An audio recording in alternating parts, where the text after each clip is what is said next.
অনেক বছর আগে একটি জঙ্গলে একজন লোভী শিকারী থাকতেন।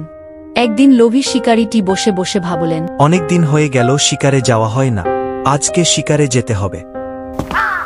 শিকারীটি শিকার করার উদ্দেশ্যে জঙ্গলের দিকে রওনা দিল। সে জঙ্গলে একটি ছাগল দেখতে পায়। শিকারীটি ছাগলটিকে মেরে ফেলে। শিকারীটির লোভ থামে না, সে ভাবে, শুধু একটা প্রাণী শিকার করে কি হবে, আরও কটা প্রাণী শিকার করি, অনেক দিন ধরে খেতে পারব। তারপর সে একটি হরিণকেও মেরে ফেলে। তারপর সে একটি শুয়োর দেখতে পায় এবং সে ভাবে, একটা কাজ করি, এই শুয়োরটাকেও মেরে দিই, তাহলে আরও বেশি বেশি খেতে পারব। শিকারীটি শুয়োরটাকে তীর মারে এবং শুয়োরটি ছটফট করতে করতে শিকারীটিকে মেরে দেয় এবং নিজেও মরে গেল। তারপর সেখানে একটি শিয়াল এলো এবং শিয়ালটি দেখল যে সবাই মরে পড়ে আছে।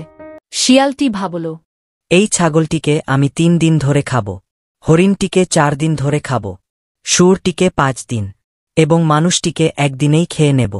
আজকের দিনটা এই চামড়াটা খেয়েই কাজ চালাই।